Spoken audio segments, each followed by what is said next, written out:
טוב, בוקר טוב, בשם השם, נעשה ונצליח שנזכה להגדיל תורה ולהדירה בתכלית של יראת שמיים. Nous sommes aujourd'hui le lundi 6 du mois d'avril, toujours pas de Géoula, mais une belle journée si Dieu veut pour nous tous, amen et amen. Et nous sommes en hébreu le Yudbet, le 12 du mois de Nissan, de Haim Tovim ou Shalom. Je rappelle pour ceux qui n'ont pas encore fait homme comme femme Birkat à Levana, Birkat à Ilanot, d'en profiter pour le faire. Un shiur dédié pour la refoua shlema de tous les malades d'Israël, Kol, Neshamot Israël et toutes les personnes décédées du peuple d'Israël, Haim Tovim ou Shalom. On remercie aussi tous ceux qui nous soutiennent, ceux qui nous aident, ceux qui, Bezrat Hashem, pensent aussi à nous, Karine Laskar entre autres, il y a Anne Shoshana et beaucoup d'autres noms. Esther Ochayon, Ayekara, Rechen Alze Aderech. Bon, la liste est beaucoup trop longue, donc je vais m'arrêter là. Et le shiur d'aujourd'hui sera pour Noam Grunstein, ça a été fait hier soir. Et là, on arrive à, juste un instant, Daniel Shishportish, pour l'élévation de l'âme, les Elou Nishmat de Jean-Luc Yitzhak Ben Mesaouda Shishportish. בעזרת השם רוח השם תנחנו בגן עדן עליון בכל השוכבים עמו בכלל הרחמים והצליחות וכן יהי רצון לומר אמן. On se reverra pour le deuxième cours pour ceux qui veulent à 16h et puis une fois de plus à 20h30 questions-réponses juste avant la fête de Pessah sur la Hanaga de ce soir. Si vous avez des questions sur le comportement à avoir sur les prières de Pessah et vos questions dans l'ensemble Bezrat Hashem sur les sujets. Birkat Eilanot, on peut le faire jusqu'à quand? Le Birkat Eilanot, vous avez autant que vous en trouverez des arbres, c'est-à-dire jusqu'à fin avril, début mai, tant que vous trouverez des arbres avec des fleurs, des arbres fruits bien sûr, qui ont des fleurs, comme vous pouvez le faire. C'est bon. Je rappelle qu'il y a une question qui m'a beaucoup été posée d'ailleurs avant de commencer le shiur sur, je reviendrai dessus, sur peut-on consommer du mouton grillé le soir du Seder de Pessah. Alors, je me suis entretenu avec le Rav Yaron, qui est aussi possède dans le domaine. Il faut vraiment éviter le soir. Bien entendu, si c'est sur le plateau du Seder, on va dire qu'on ne touche pas s'il est grillé, parce qu'il a presque indigne de Korban, comme si on viendrait manger du Korban Pessah en dehors de Jérusalem. Donc c'est interdit. Mais même de le manger en tant que plat, il est préférable de le manger en tant que ragoût, ça veut dire avec de la sauce, et non pas au four. Vraiment, yesh, il faut absolument éviter de manger du mouton grillé, même si c'est le soir. Je parle que du soir du Seder de Pessah, même si ce n'est pas sur le plateau. Donc il m'a dit qu'il va revérifier certains poskim dans ce domaine. Adif limnoa, il est préférable d'éviter de le faire avec de la sauce, de le manger en ragoût. Voilà. Alors, est-ce que tu peux rappeler que pour la vente du Hametz, pour la vente du Hametz, vous pouvez utiliser les réseaux Internet pour vendre le Hametz par Internet, tout simplement. Il n'y a pas besoin de sortir. Vous avez chez Torah Box qui le font, vous avez les Lubavitch qui le font. Nous-mêmes, nous le faisons avec le Rav Yitzhak Yosef et Avi Amsalem, responsable ici du mouvement chasse à la mairie d'Ashdod. Et donc, vous pouvez tout simplement vendre votre Hametz partout où il est. Dès maintenant aussi, Bevadaï, vous n'êtes pas obligé d'attendre de tout ranger votre Hametz pour le mettre en vente, puisque la vente n'est active qu'au moment où elle sera vendue au goy. Donc pour l'instant, simplement, quand on fait la vente du Hametz, on prévient de la vente pour ne pas attendre la dernière minute. Tous ceux qui attendent la dernière minute m'appellent toujours quand tout est vendu, quand tout est fini, en me disant l'après-midi de Pessah, j'ai pas vendu mon Hametz. Ben oui, mais t'étais où avant? Donc n'oubliez pas de mettre votre Hametz. Vous n'êtes pas obligé d'attendre la dernière seconde quand tout est rangé, alors vous vendez votre Hametz. Pourquoi? Parce que la vente du Hametz n'est pas encore faite. Vous allez simplement l'envoyer à quelqu'un qui va sortir les feuilles de l'ordinateur, qui va les emmener au grand rabbin d'Israël, à la rabbanoute, qui lui va faire la vente. Au moment où la vente est faite, le Hametz n'est plus en votre possession. Voilà, celui qui va être mahmir, celui qui dit ah non, moi je préfère tout ranger, 3 jours avant Pessah, c'est déjà Pessah chez lui, et qui veut vendre le Hametz, qu'il le fasse, chacun avec ses questions. Mais ce n'est pas un cours de questions-réponses aujourd'hui. Oui, je sais, mais comme en attendant que tout le monde se branche quelque part. Ok. Une dernière, on va dire. Quelqu'un demande si il peut faire Birkat Eilanot de sa fenêtre de son voisin qui est goy, qui a un arbre en fleurs, et si oui, est-ce qu'il doit lui demander l'autorisation? D'abord, il faut 2 arbres et pas un arbre. Il faut 2 arbres en fleurs. tu n'es pas obligé de lui demander l'autorisation si, par exemple, tu es de l'autre côté de la barrière. Donc, je ne sais pas exactement à quelle hauteur. Est-ce que tu la vois parfaitement? Si tu es de la fenêtre et que tu les vois mâche visiblement, parfaitement, tu dessines bien qu'il s'agit ici de deux arbres avec en fleurs des arbres aux fruits, tu n'as pas besoin de lui demander l'autorisation pour faire la bracha. Okay? Tant si tu rentres dans son jardin pour faire la bracha, alors il faut son autorisation. Nous allons parler aujourd'hui d'un sujet qu'on a tellement vu et revu, mais qui est tellement d'actualité chaque jour, chaque moment. Bezrat Hashem, par rapport à tout ça. Juste à l'instant, c'est le Rav Yaron, justement. Demande-lui Maou Matza. Quel Rav? Top. Nous allons parler de la mitzvah la plus aimée de Dieu, qui est même plus haute que l'humilité, qui est plus haute que la tzedaka, qui est plus haute que toutes les études de la Torah. C'est la base de toutes les bases, c'est le judaïsme de tous les judaïsmes, et je dirais presque qu'on devrait se poser des questions sur une introspection, mais vraiment une sérieuse introspection dans ce domaine par rapport à cette mida.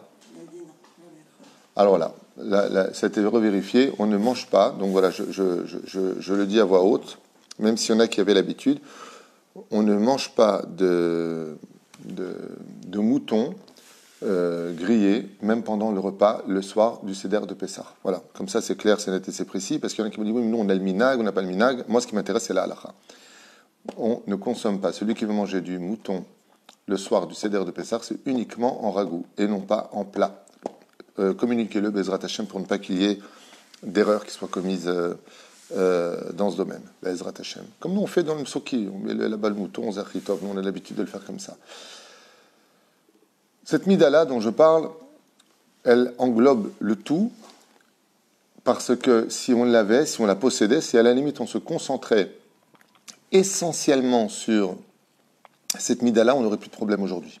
Plus de problème.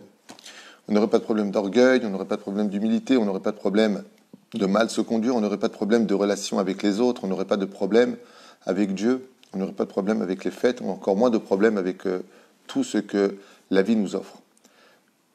Il faut savoir que cette vertu dont je parle, dont je n'ai pas encore donné le nom, mais qui est tellement évidente, a été la première des fautes pour laquelle le monde a été détruit. Je parle, maintenant je vous le dis, de l'ingratitude. Le monde est basé sur la gratitude et il est détruit sur le domaine de l'ingratitude. On ne se rend pas compte à quel point tous nos comportements, notre vulgarité, notre façon de dédaigner les situations, de dédaigner les comportements que nous avons vis-à-vis des autres, de dédaigner donc les autres, est dépendant justement de cette extraordinaire mida qu'on a tous du mal à vivre. Parce que malheureusement, la nature de l'homme, le Yetzer Hara de l'homme, lui fait souvent croire que les choses lui sont dues, que c'est normal. Zemagialo, j'ai payé, je ne comprends pas où est le problème. Dans la Torah, on nous dit non.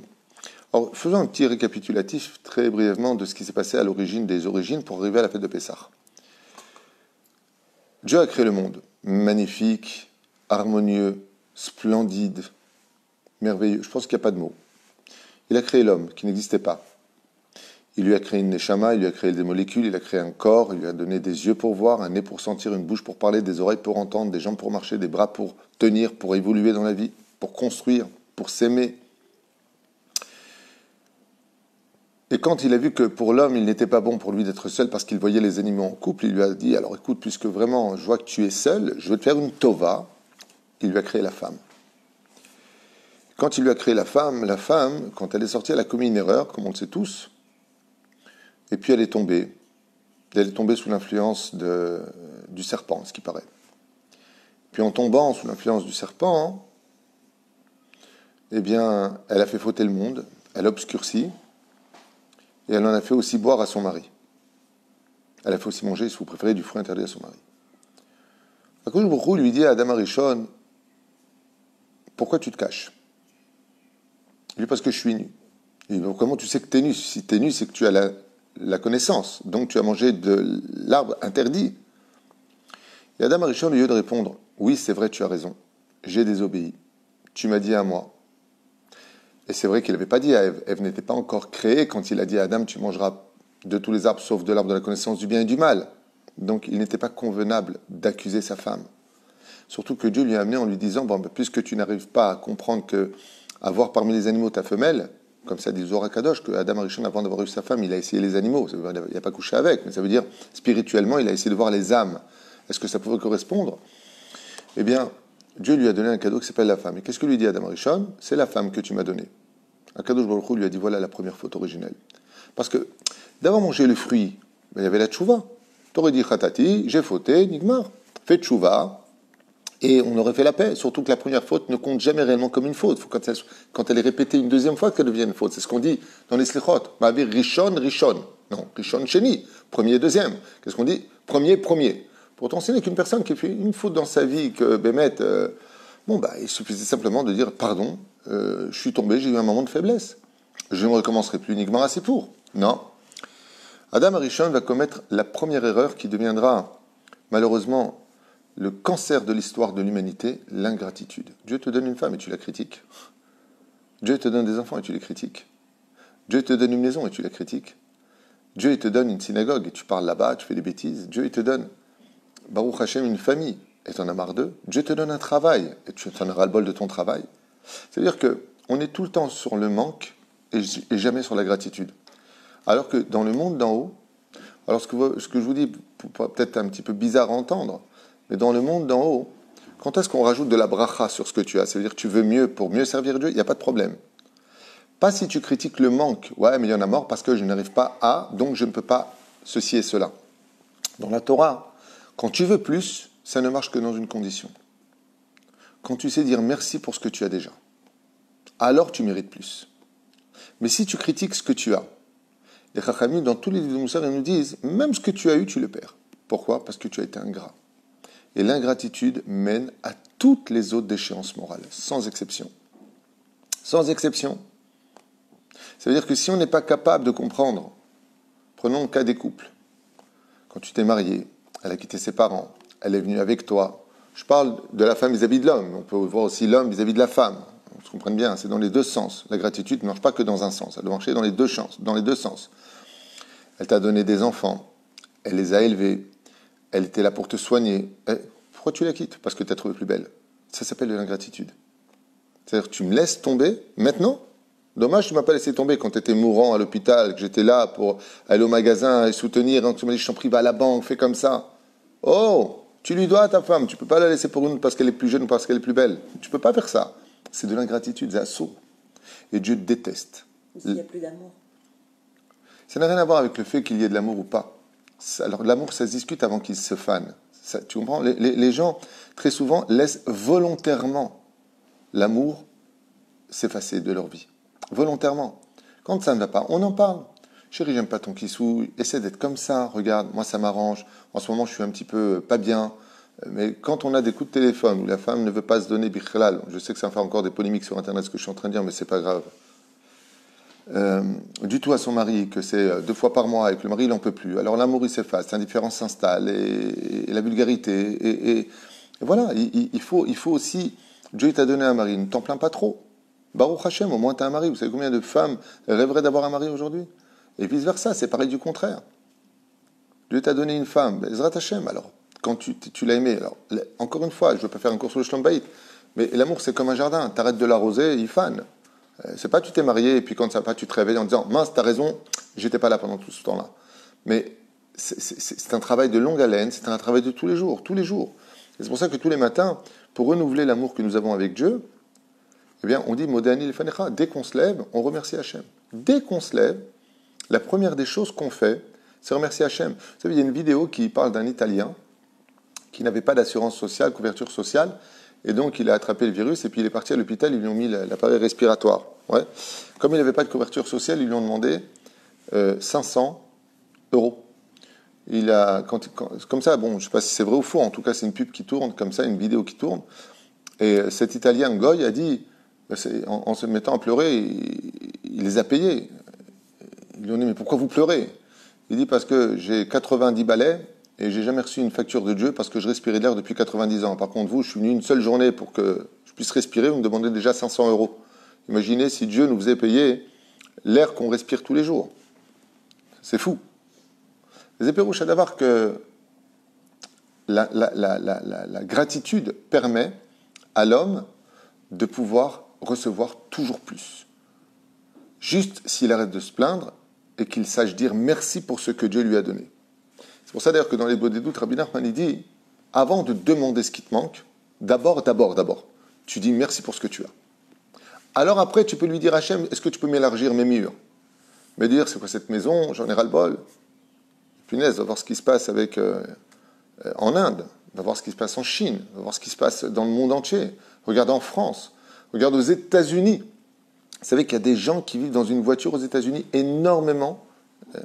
Dis-le comment vous voyez. Énormément, des centaines de milliers d'Américains vivent dans leur voiture. Ils n'ont pas de quoi payer un loyer. C'est un pays de capitalistes. Ils vivent dans une voiture, eux et leurs enfants. Eux et leurs enfants. Ils se maquillent là-bas, ils s'habillent là-bas, ils vont dans la forêt pour se changer, ils se lavent quand ils vont dans des trucs spéciaux. Je sais, je sais pas comment on appelle ça là. Tu sais, ils ont des hammams, oui, des trucs comme ça. Mais nous, Baruch Hashem, on a la maison, on a une voiture, elle n'est peut-être pas au top. On a Baruch Hashem nos jambes pour marcher, on a des yeux pour voir. Le Halil Velo Alechem. Le Halil Velo Alechem. Vous savez, une personne, le Halil Velo Alechem, c'est le cas de le dire, qui a commencé à perdre la vue. Et je vous parle de ça il y a plusieurs années. Quand j'étais le voir, il s'est mis à pleurer. Il m'a dit, mais tu te rends compte, c'est horrible, quoi, je ne veux plus voir. Et je lui ai dit, est-ce que tu as pleuré une seule fois de joie parce que tu voyais avant? Il m'a dit, c'est vrai. Et là, il s'est vraiment mis à pleurer. Il m'a dit, d'abord, je remercie le Kadosh Baruch Hu, il avait plus de 40 ans, pour ces 40 années où je vois. C'est Bezrat Hashem, Rabotai, ce que je raconte est véridique. Il a perdu un œil, il n'a pas perdu 2 yeux. Bassof, ou Trilodot Lachem, sur les 40 années où Dieu lui a donné la vue. Mais qu'est-ce qu'il a fait lui? Quand il a commencé à perdre sa vue et qu'il a commencé à comprendre qu'il allait devenir aveugle, il a commencé à pleurer de ça. Je dis, mais il faut pleurer de joie avant. Comme les Soudat Odaya. Tu remercies à Kadosh Baruch Hu. Pourquoi? Quel miracle tu as vécu? J'ai pas eu de problème. C'est énorme. C'est énorme. Boré Olam, il nous donne la chance de venir en Israël. Et nous, rien qu'on critique. C'est quoi ce pays? C'est trop dur, c'est trop ceci, c'est trop cela, comment on va s'en sortir?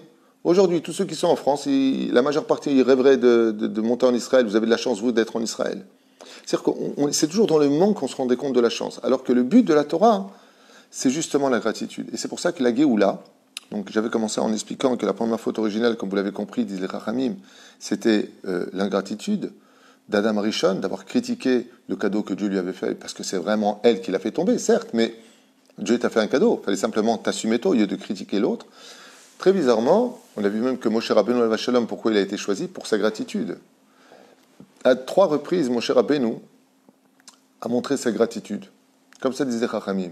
Il n'a pas tapé le Nil, parce que le Nil l'a gardé en vie quand il flottait dans le berceau.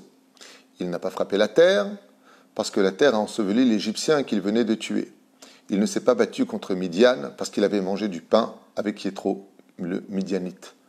Alors, quand on voit ça, on se dit, mais attends, je ne comprends pas. Mazekachour. Il dit, mais je ne peux pas lever la main sur celui qui m'a fait du bien. Je ne peux pas faire de mal à celui qui m'a accueilli. Pour ça, il ne faut pas s'étonner, vous savez, même dans le domaine du travail. Le mec, il n'a pas de boulot, il n'a rien. Il cherche du travail. L'autre, il l'engage. Il l'engage. Et il lui donne du pain. Il lui donne du travail. Une fois qu'il a fini, il s'est relevé, il est bien, qu'est-ce qu'il fait? Il le quitte et il ouvre la même société juste en face. Il n'y a pas plus ingrat au monde que ça. Pourquoi? Je t'apprends un métier pour que tu deviennes toi-même mon propre concurrent? C'est assourd. Toutes ces choses-là mènent le monde à sa malédiction. Le bien qu'ont fait les Juifs dans tous les pays où ils ont été, et l'ingratitude à l'égard des Juifs dans tous les pays du monde entier est inadmissible vis-à-vis d'Hachem. C'est inadmissible. Dans les familles, c'est pareil. Nous, entre nous, les Juifs, quelqu'un te fait du bien, quelqu'un il t'a aidé, quelqu'un il t'a apporté, quelqu'un il t'a soulevé, quelqu'un il t'a soutenu, quelqu'un t'a relevé financièrement. Toute ta vie, tu n'oublieras jamais, jamais tout ce que tu lui dois.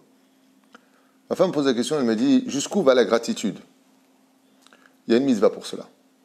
Dans les 613 mitzvot de la Torah, si vous posez la question, jusqu'où va la gratitude? La réponse est le respect des parents. Pourquoi le respect des parents est-il si important aux yeux de Dieu que Dieu l'a mis de son côté à lui entre les mitzvot de l'homme et son Créateur? Je suis l'Éternel ton Dieu. Il y a le 5e commandement des 10 commandements. Honore ton père et ta mère afin que les jours de ta vie se prononcent sur terre. Mais je ne comprends pas. Mon père, il m'a élevé, il m'a appris un métier, il a été sympathique avec moi. Je comprends. Mais si mon père, c'est mon père que parce qu'il a passé une nuit avec ma mère et que par accident, il n'a même pas fait exprès, il m'a mis au monde, excuse-moi, mais pourquoi je devrais du respect? Et puis pourquoi ma mère, je lui devrais du respect dans ce cas-là? Réponse, parce qu'ils t'ont porté pendant 9 mois et que tu es né d'une goutte de semence de ton père, sans lequel tu ne pourrais pas exister aujourd'hui. Tout ce que tu vis, tu le dois à papa et à maman. Même s'ils t'ont rien donné. Jusqu'où va la gratitude? Je suis né grâce à eux. Je n'ai pas besoin de plus. Qui m'ait aidé, qui ne m'ait pas aidé, qui m'ait élevé, qui ne m'ait pas élevé, qui m'ait donné, qui ne m'ait pas donné. Vous allez m'échaner. Pour Olam, il te dit, fais attention au respect des parents. Mais pourquoi? Qu'est-ce qu'il a fait? Parce que même quand il m'a créé, il a pris du plaisir. C'est même pas pour moi, c'est pour lui. L'homme échané. Tu es né de cette union, tu es né de sa semence à lui, pour ça tu lui dois tout. Quand on réalise ça, on a peur. Les tzadikim, sachez une chose, les grandes tzadikim, il y a marqué « Asone matanot yahye », celui qui déteste les cadeaux vivra. Parce que prendre un cadeau, c'est une gratitude à vie à avoir. Il est vraiment très important de comprendre combien moins on vous rend service, mieux vous vivrez sur terre. Parce qu'à Kadosh Baruch Hu, quand on vous rend service, il attendra toujours de l'occasion. L'occasion, plutôt, il vous l'amènera chez vous pour voir si vous, Béhémet, vous avez de la Karatatov. Parce que si vous n'avez pas de Karatatov, il n'y a pas d'Hachem avec vous. Il n'y a pas de Dieu avec les gens qui n'ont pas de Karatatov, de gratitude. Il n'y a pas. Celui qui est ingrat, ça s'appelle Mamash Goufa Racha. Un ingrat, c'est un Racha Gamour. Bah, il te fait ça, tu lui rends ça. À un tel point que même les Français l'ont compris dans un proverbe qui vient du Talmud. Ne crache pas dans le puits qui t'a donné de l'eau. Fais attention. Quand quelqu'un, un pays t'a donné du bien, ne viens pas toi lutter contre lui. Quand quelqu'un t'a fait du bien, un goy, il t'a fait du bien, ne viens pas lui faire du mal. D'abord, on ne fait du mal à personne, déjà à la base. Mais surtout au niveau familial, au niveau des enfants, au niveau des épouses, au niveau des maris. Tu ne t'entends plus. Tu veux que je te dise une chose? Tu ne t'entends plus. Ça ne le fait plus. Il n'y a plus d'amour. Ce n'est pas la peine de l'insulter, de le maudire, de lui faire du mal, de l'emmener en procès, d'éclater. Pourquoi faire? Bon, il a fait. Bonne remarque que Bémet, il n'y a plus d'espoir. Mais tout en gardant la gratitude. Top, j'ai compris. Il y a ceci, il y a cela. Donc vous imaginez combien une personne qui est aux yeux d'Hachem le plus détesté de tous, c'est celui qui non seulement n'a pas de gratitude, mais qui rend le mal pour le bien. Ça s'appelle comment? Bilam. Dieu lui parle à Bilam. Il lui fait du kavod, il lui envoie de l'argent, il a tout ce qu'il veut. Il le laisse vivre, il lui fait battre son cœur dans la poitrine. Et avec tout ça, il veut lutter contre Dieu. Et Dieu, il parle par sa bouche. Dieu, il parle par sa bouche pour bénir les enfants d'Israël. Qu'est-ce qu'il fait? La guerre de Midian, c'est le premier à sortir pour faire la guerre. Mais je ne comprends pas. Avec tout ce que Dieu a fait pour toi, il t'a aimé comme un héros dans la Torah. Bilam a Racha, il n'y a pas plus Racha que celui qui n'a pas cette gratitude. Alors j'arrive à la fin du cours, pour commencer le cours. Toute la Gada de Pessah est basée sur ce domaine fondamental de la gratitude. Parce que quand Dieu nous a fait tous les miracles d'Égypte, Beat Razaka Bezroa Netouya, d'un bras fort, d'une main forte et d'un bras étendu, qu'est-ce qu'il nous demande constamment? Il faut que tu le racontes aussi dans le livre de Devarim, pas simplement dans le livre de Shemot. Il faut que tu le racontes à tes enfants et tes petits-enfants. Raconte-leur tout ce que j'ai fait pour toi. Raconte-leur. Je ne te demande pas de m'acheter des tours, des Bate Knesiot, Bate Midrashot. Je te demande rien d'extraordinaire. Juste, est-ce que tu pourras, le soir du Seder de Pessah, même s'ils connaissent tout, juste raconter les choses. Pourquoi? Parce que Dieu, il dit, ça me fait du bien. Et c'est l'occasion pour vous, le soir du Seder de Pessah, de racheter toute cette ingratitude que vous avez eue cette année pour moi, vis-à-vis de tout ce que je vous ai donné. Je vous ai donné des Bate Midrashot pour venir étudier la Torah. Vous avez fait Bitul Torah. Je vous ai donné les synagogue pour prier, vous avez passé votre temps à parler. Je vous ai donné la santé pour mieux me servir, vous avez passé votre temps à vous en servir pour vous. Je vous ai... Quand est-ce qu'on va réparer tout ça? Quand est-ce qu'on retrouve le point culminant de la réparation de toute cette année? C'est pour ça qu'on appelle ça l'aile à Seder. Et Gazman de mettre du Seder dans la vie. Quel Seder on parle? Gratitude. L'aile à Seder ramène la Géoula. Parce que si on arrive à avoir de la gratitude le soir du Seder de Pessah, on a réparé la faute originelle et toutes les fautes qu'on a commises depuis 3400 ans, depuis le don de la Torah. C'est pour ça que tous ceux qui ont fait preuve d'ingratitude l'ont payé par leur vie. On est sorti d'Égypte, Dieu a fait des miracles, on est rentré dans le désert, on a passé notre temps à se plaindre. C'est quoi ce désert? Comme si on manquait de cimetières en Égypte. C'est quoi cette eau? C'est quoi cette manne? On en a marre de ta manne. C'est quoi ce pays que tu nous as donné? Qu'est-ce qu'il a fait Hachem? Vous allez tous crever. On ne peut pas continuer avec des ingrats. Il n'y en a pas un qui rentre en Eretz Israël à part Caleb et Yoshua. Il n'y en a pas un. Ils meurent tous dans le désert. Pour quelle faute? Au niveau du pshat, parce qu'ils ont fait le veau d'or, non, parce qu'ils ont fait du lachon hara sur Israël, parce qu'ils ont passé leur temps à se plaindre. Jusqu'à quand vous allez commencer vous plaindre tout le temps, c'est pas bien, c'est pas ceci, c'est pas cela. Oh, qu'est-ce qu'il dit à Kajourou? Atkan. Les deux seuls qu'on voit jamais se plaindre, c'est les deux seuls qui rentrent. Caleb et Yoshua bin Nun. C'est où? Eux, ils rentrent. Et le reste, pourquoi ils sont morts dans le désert? Si un jour vos enfants posent la question, pourquoi ils sont morts dans le désert? Dieu les a fait sortir du pays d'Égypte pour mourir dans le désert. Dieu, qu'est-ce que tu fais? Il dit, moi, j'ai rien fait de mal. Moi, j'ai fait que du bien, ils me l'ont rendu pour le mal. Ils m'avaient rendu chèvre. Restez là-bas. Vous ne pouvez pas rentrer en Eretz Israël. Pourquoi? Parce qu'Eretz Israël, Davka, c'est le pays par excellence où la gratitude doit être à son comble et à son summum. C'est-à-dire, il n'y a pas pire au monde que de se plaindre d'Eretz Israël. Ça va pas, tu le fais pas, t'as pas de quoi manger, c'était très dur, tu as subi ton épreuve, personne ne peut te juger, pas de problème. Critique pas, va-t'en, mais ne critique pas. Ne critique pas. Ne critique pas cette terre. Et ne critique pas les habitants. Tu vaux mieux qu'eux, viens le faire. Reste pas sur ton fauteuil, viens et fais mieux que nous. Viens. Viens, c'est pas le même Yetzer Hara ici. Et la reine, quand on vient pour le Seder de Pessah, pourquoi on appelle ça la Seder? Parce que les Chachamim ils disent, c'est la soirée de la gratitude. C'est pour ça que la phrase nous dit Kol amarbel et saper b'yitziat mitzrayim arezeh meshubach. Tout celui qui le soir du Seder de Pessah rajoute des louanges à Dieu, raconte encore plus dans les détails combien Dieu l'a fait sortir du pays d'Égypte, que si on n'était pas sorti à cette époque, on serait encore en 2020 en Égypte. Combien Kadosh Baruch Hu non seulement nous a fait sortir du pays d'Égypte, il nous a donné la Torah, il nous a offert le Shabbat, il nous a élevés au-dessus des peuples, il nous a donné sa terre, là où lui-même il vit, la terre d'Eretz Israël. Si on arrive à cette dimension-là, alors Baruch Hu, Baruch Shemu, on arrivera vraiment à revenir à Adam avant la faute originelle.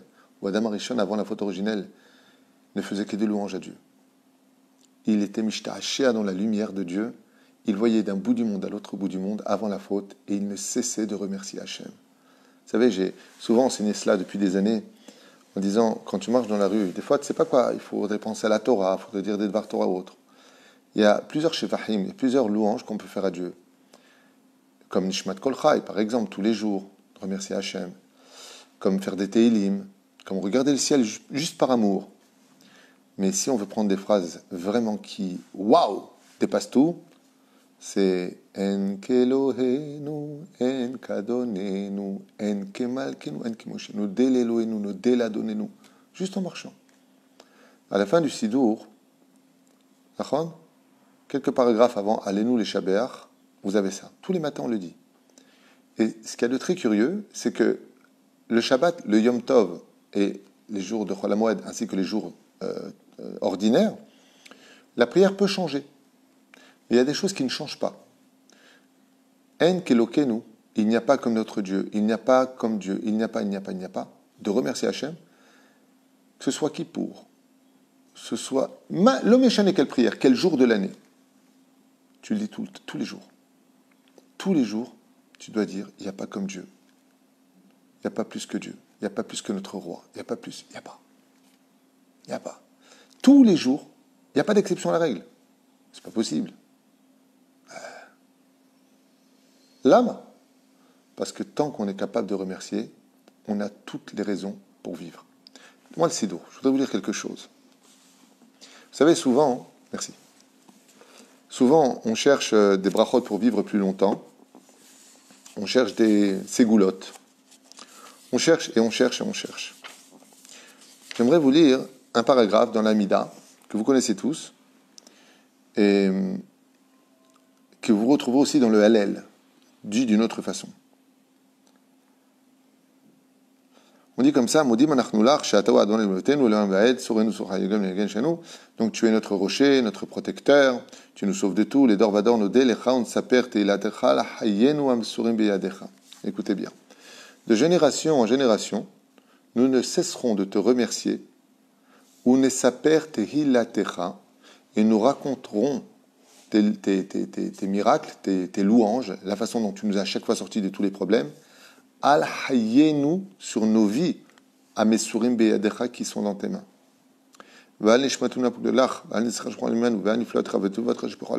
Et tous les miracles et tous les prodiges que tu as fait du matin, le midi et le soir, Hatov, qui sont tous bons, parce que tu ne cesses jamais avec nous de nous faire du bien. Tu nous donnes tout le temps tout, Hachem. Ça veut dire que si un jour tu penses que Zéou, tu es arrivé à la fin de ta vie et que tu as envie de vivre encore quelques années, il te suffit de dire à Hachem, tu peux me rejeter encore une semaine, je voudrais te remercier encore une semaine. C'est ce que vous dites tous les jours dans la Mida. De remercier Akadosh Baruch Hu, les hodot lo tamid. Tamid, toujours remercier Akadosh Baruch Hu, parce que celui qui remercie Hachem tous les jours, Mikol Alev, sur chaque chose qu'il lui fait, okay? Dieu lui donne toutes les raisons de vivre encore demain. Vous savez, on le vit dans plusieurs contextes. Par exemple, votre épouse vous apporte un verre d'eau, votre ami, un serveur. Qu'est-ce que vous lui dites? Merci. D'accord? T'apporte quelque chose, vous dites merci. Mais lui, il t'a apporté quelque chose qui n'a pas été créé par lui. Lui, il te l'a apporté. Ce qui fait que quand tu fais la bracha, hormis tout ce qu'il y a autour d'une bénédiction quand tu manges ou quand tu bois, la bénédiction, c'est la première akarat tov, même si je vais payer ce verre d'eau. Baruch ata Hashem Elokeinu melech haolam she'akol niha bidvaru. Parce que si Dieu, oui, il n'avait pas créé l'eau, tu peux avoir autant d'argent que tu veux. C'est comme un mec, il est multimilliardaire dans le désert. Il a été jeté, lui, son avion, il s'est écrasé avec sa sacoche qui est bourrée de billets de 500 €. Il est en plein désert. À quoi il sert son argent? S'il n'a pas l'eau pour l'acheter, il faut créer cette eau. Ainsi, chaque fois qu'on fait une bracha, c'est de la gratitude que Dieu nous a donné la possibilité d'avoir du pain. Quand on fait le Birkat Amazon, la possibilité d'être arrivé quand on a mangé, combien de miracles on a eu de ne pas s'étrangler, de ne pas. Donc fais ton Birkat Amazon. Toute la Torah nous a été donnée pour la gratitude. Qu'est-ce que c'est l'étude? Vous savez c'est quoi l'étude de la Torah? C'est un courrier que Dieu nous a envoyé. Le roi des rois vous a envoyé un courrier. Imaginez un petit peu comme ça. C'est juste une... Vous arrivez chez vous, d'accord? Et vous voyez par terre, ou alors on tape à la porte, vous ouvrez la porte, c'est le facteur. Et vous avez un mirtav rashum, c'est-à-dire une lettre recommandée, et vous voyez gouvernement israélien, lettre de Bibi Netanyahou. C'est un dougma, premier ministre d'Israël. Ouais. Je pose une question. Quand est-ce que vous allez ouvrir cette enveloppe? Question simple que je pose. Hein. Vous avez une adresse, une lettre du Premier ministre qui s'adresse à vous personnellement, envoyée par Mirtav Rashum. Une lettre de recommandée. Vous la posez sur la table, vous continuez à faire vos courses, vous allez descendre faire votre sport, vous faites quoi? Quand est-ce que vous l'ouvrez? Tout de suite. Quoi? C'est vraiment Bibi? C'est pas une caméra cachée? À moi, il m'écrit. Vous ouvrez la lettre et vous invite à un rendez-vous exceptionnel à venir ce soir. Imaginez un petit peu. Vous y allez, vous n'y allez pas. Vous annulez, vous annulez. Qu'est-ce que vous faites? Là, c'est pas Bibi, c'est le roi des rois qui a créé Bibi et qui a créé tout l'univers et qui a créé tout ce que vous connaissez, surtout ce que vous ne connaissez pas. Il nous envoie son courrier, il s'appelle la Torah. Et là-bas, il te dit, on a rendez-vous ce soir à Arvit. Tu viens? Borolam, t'envoies une lettre. Ce soir, on a rendez-vous ensemble, toi et moi. Toi et moi, on a rendez-vous. Quand Dieu nous a donné la Torah, il n'a pas dit, je suis l'Éternel, votre Dieu. Et je suis l'Éternel, ton Dieu. Moi, je m'adresse à chaque juif. Moi, je m'adresse à chaque non-juif. Qui que tu sois, tu as rendez-vous avec moi. Toutes les créatures de Dieu, même les animaux, ont rendez-vous avec Dieu. Et la reine, comment tu ne peux pas aller à ce rendez-vous d'Arvit? Dieu, il a rendez-vous avec toi. Comment tu ne peux pas prier Shacharit et Mincha? Dieu, il a rendez-vous avec toi. Si Bibi Netanyahou, alors, je ne sais pas, le président de n'importe quel pays, il veut te voir personnellement à l'Élysée, par exemple, tu n'y vas pas. Tu vas courir. Tu vas où? Je ne peux pas te dire, je vais à l'Élysée, mais n'en parle pas. Hein. Très fier. Prendre une photo en même temps. Et on va la mettre partout, parce que c'est important. Tu plaisantes ou quoi? Je deviens important. Bro Olam, il te dit, regarde, le soir du Seder de Pessah, même les anges, ils viennent pas, il n'y a que moi. Je viens moi personnellement, je viens t'écouter. Et le soir du Seder de Pessah, c'est la soirée qui répare toutes les ingratitudes de l'année. Toutes les ingratitudes. En remerciant Hachem, en se rendant compte à travers, regardez l'évolution comme elle est belle. Quand on est capable de remercier Hachem, on est capable de se souvenir réellement d'où est-ce qu'on sort. On était des esclaves, on était des moutons, on était un peuple souillé, massacré, désordonné, totalement perdu. 49e degré d'impureté. Et Dieu, il nous a rendu un diamant. Un diamant. Quand on demande à un goy combien il y a de juifs sur terre, il te répond des centaines de millions. On n'est même pas à 13-14 millions de juifs, et encore, enlève les réformistes, enlève les libéraux, enlève ceux qui sont de mère non juive. C'est-à-dire 9 millions, c'est un S. C'est un S. Allez, 10 millions de juifs sur toute la planète. Et pourtant, on n'entend parler que des juifs. Keilou, il n'y a que ça. Keilou. Zeperoucha Davar. Que le Leil HaSeder de Pessah vient réparer non seulement la faute originelle, comme Zera Levatala. Dieu t'a donné, Baruch Hashem, pour avoir des enfants, pas pour jouer avec, pas pour faire des bêtises. Tu as le droit de vivre ton histoire d'amour. Tu n'as pas le droit de t'en moquer. Zeperoucha Davar, qu'il n'y a pas plus fort et plus grand au monde que la gratitude. D'où le Tzom des Bechorot. Dieu il a tué les premiers-nés d'Égypte. Il demande aux enfants d'Israël de jeûner la veille de Pessah ou de faire un Siyum Masechet, c'est-à-dire de finir, bien entendu, Masechet est cette année-là, 2020. Vous pouvez suivre en direct par Zoom ou par téléphone un Siyum Masechet et vous pourrez manger chez vous les gâteaux de Kasher de Pessah, puisqu'on ne mangera plus déjà de Chametz, Be'ezrat Hashem. Les Éperoucha Davar, que l'homme, il doit être, Baruch Hashem, toute sa vie rempli de gratitude. Et celui qui est capable d'être rempli de gratitude, alors Dieu lui donne à lui le droit d'avoir mieux que ce qu'il avait. Mais s'il se plaint de ce qu'il a constamment, si c'est jamais ce qu'il faut, si c'est pas bon, alors c'est pas plus une grande rassera au monde que d'avoir un homme ou une femme qui passe son temps à se plaindre. J'en ai marre, c'est pas ça, t'es pas bien, c'est pas comme ça que j'avais dit, c'est pas comme ça que j'aime, c'est pas comme ça. Baba, tu crois que t'es mieux que Dieu? Dieu, il a demandé qu'on soit tous Shomer Shabbat, que les femmes aient la tête couverte, que les hommes soient sympathiques à la maison, que les hommes travaillent de façon honnête, que tout le monde mange cachère, que la nida soit parfaitement respectée. Et c'est Dieu, il n'a pas, toi tu veux. Jusqu'à maintenant, Dieu il est SDF, il n'a pas de maison, toi t'as une maison, tais-toi. Chut, tais-toi, lui il n'a pas. C'est Péroucha Dava. De tenir fortement dans nos mains la gratitude comme étant la priorité, mamash, devant nos yeux toute notre vie, pas simplement vis-à-vis des hommes, pas simplement vis-à-vis des juifs, pas simplement vis-à-vis des non-juifs, mais vis-à-vis de tous ceux qui nous a rendu service sur terre, les olam. Les olam. Moi, j'ai connu une personne, je raconte un truc qui va peut-être vous choquer. C'est quelqu'un de ma famille qui m'a dit qu'il n'a jamais craché par terre de toute sa vie. Alors je lui ai posé la question, pourquoi? Tu craches, tu fais quoi? C'est pas de mouchoir, tu fais quoi? Il m'a dit non, je crache dans une poubelle, je crache à droite, je crache jamais par terre. Alors je lui ai dit pourquoi? Il m'a dit parce qu'un jour, c'est la terre qui va m'enterrer. Je lui ai dit alors? J'étais jeune à l'époque. Je lui ai dit alors? Quel rapport? Il m'a dit tu veux que je crache sur quelqu'un qui va me protéger après ma mort, qui va m'ensevelir, qui va me prendre dans ses bras? À l'époque, je n'avais pas compris. Après avoir un peu étudié la Torah, je me suis rendu compte que Bémet Kamaout Sodek, même de la terre, il faut faire attention quand on marche sur elle. À plus forte raison les humains, à qui on doit tellement autour de nous un bonjour, un sourire, la famille. Vous voyez, aujourd'hui, plus que jamais, on s'est rendu compte de la valeur de la famille. On a envie de se voir. Moi, on m'appelle comme ça, les gens de la communauté Rav Tuitou, je vous appelle juste pour entendre votre voix. Comment ça va? Vous nous manquez, on n'en peut plus. Baruch Hashem, qu'on ait ce mérite, Bezrat Hashem, d'arriver à se moquer les uns des autres sans pour autant être confinés à la maison. Mais si on se plaint constamment, de toute façon, tu ne vois pas cette communauté, moi, laisse tomber, tu ne vois pas ce rave, tu ne vois pas ma femme, tu ne vois pas qui c'est mes beaux-parents, tu ne vois pas qui c'est mes parents, tu ne vois pas... Je pense qu'on est en train de vivre quelque chose de très dur, mais de très nécessaire pour notre génération.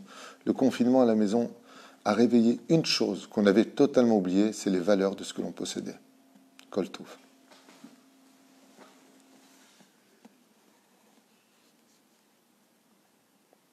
N'oubliez pas les questions-réponses ce soir. N'oubliez pas questions-réponses, de préparer vos questions avec l'aide d'Hachem.